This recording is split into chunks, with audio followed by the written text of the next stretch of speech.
beginning of Parshat Vayigash, there's a confrontation between Yosef and Yehuda, two brothers.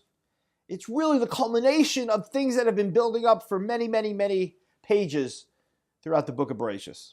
Before we get to the confrontation, I'd like to just understand what brought them to this moment. Now, Yosef and his brothers didn't get along, and they were fighting, and they finally got sick of him. They were going to kill him. Now, Yehuda knew they shouldn't kill him, so Yehuda suggests, let's sell him. So they take him and they sell him, and they take his coat and they cover it with blood, and they go back to their father Yaakov and say, Yaakov, we found this coat with blood. He must be dead. Yosef is dead. And Yaakov is inconsolable, can't control himself. And so the brothers blame Yehuda. And Yehuda says, you're going to kill him. I said sell him. It's my fault? They said, yeah, because we listened to you. And there's a split between Yehuda and the brothers. And there's a story which is so out of place within the story of Yosef, but this is one of the key stories in all of the Bible.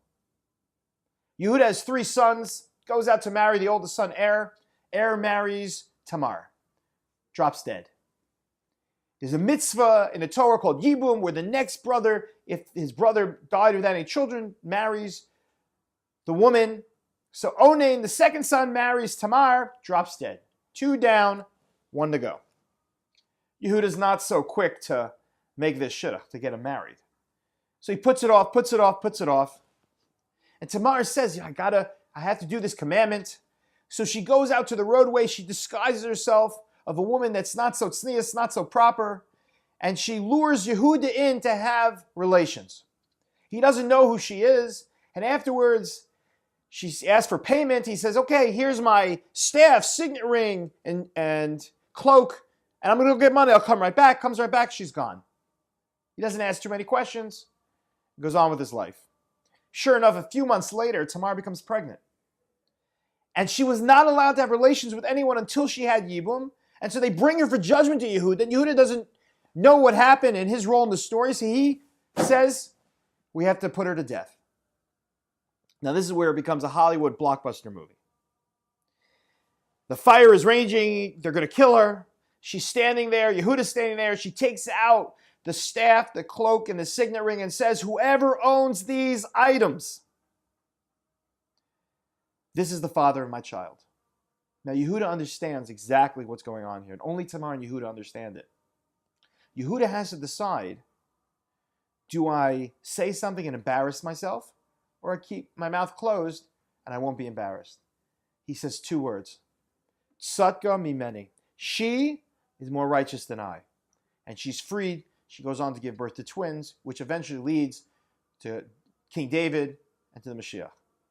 Back to the Yosef story. So we have this interesting, weird kind of story in the middle.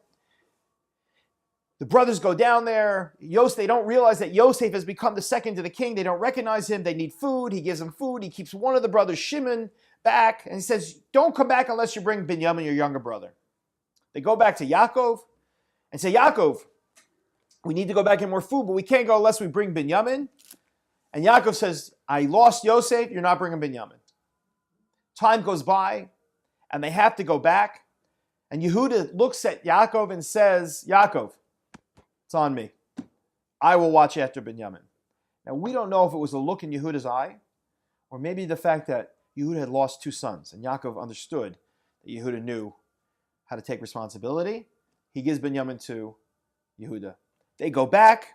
Yosef realizes what's going on here, plays a trick on them to test them, takes a golden goblet and puts it in Binyamin's sack, and they take off. He hides it. He sends the police after them. They bring them all back. They search all the sacks. They pull out the golden goblet, and he says, look, you guys are good guys. You can go back home, but Binyamin stays here with me. And then we get to the beginning of Vayigash. Now, keep one thing in mind.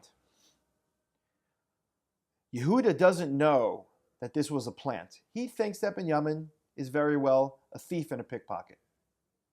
And in spite of that, when Yosef says, Binyamin's staying with me, Yehuda says, he's not staying with you, one way or the other. Either we'll go to war, or take me. I will stay here in his place. And it's at that point that Yosef gets very emotional and says, I'm Yosef, is my father alive? And tells him who he is. What happened? What did Yosef see that he finally understood that he had to reveal himself? The immature Yehuda that couldn't stand up to the brothers, that knew they shouldn't kill Yosef, but couldn't bring himself to go against them. So he suggested, sell Yosef. That Yehuda that couldn't speak for what was right, he's gone. This Yehuda is Yehuda that takes responsibility for his brothers. This Yehuda is someone that steps forward and says, it's on me. I'm taking responsibility. And you know what? If that means my life in place of my brother's life, then that's what's going to happen. That's when Yosef realizes Yehuda's changed. And this is so important because this is where Jewish responsibility, brother to brother, sister to sister, this is where it starts. The fact that as a Jew, we're willing to give up our lives for other Jews. That we are all brothers and sisters no matter where you go in the world. In the late 70s, when there was a plane that was hijacked and brought to Entebbe, it wasn't an El Al plane. It wasn't an Israeli Airlines plane. It was an Air France plane. And they separated the Jews. And they took the Jews to the side. They let everyone else go and held the Jews. Who went halfway around the world to save them? They were Israeli soldiers. And there's a depiction, there's a movie about that scene. They're about to go on the plane. And in it, Yoni Netanyahu, the Prime Minister of Israel, Benjamin Netanyahu's brother, Yoni Netanyahu, speaks, and he says to them the following. He says, you might think it's strange that we're going halfway around the world to save these Jews. But if we don't get them, no one else will. And that's why we're going. Where does that come from? Where does that urge in your heart and my heart to stick up for Jews around the world come from? It comes from Yehuda. Because that's true leadership. True leadership is when a brother's in trouble, when a sister's in trouble, we drop everything and we put their life first. That is why it's so amazing to be a Jew.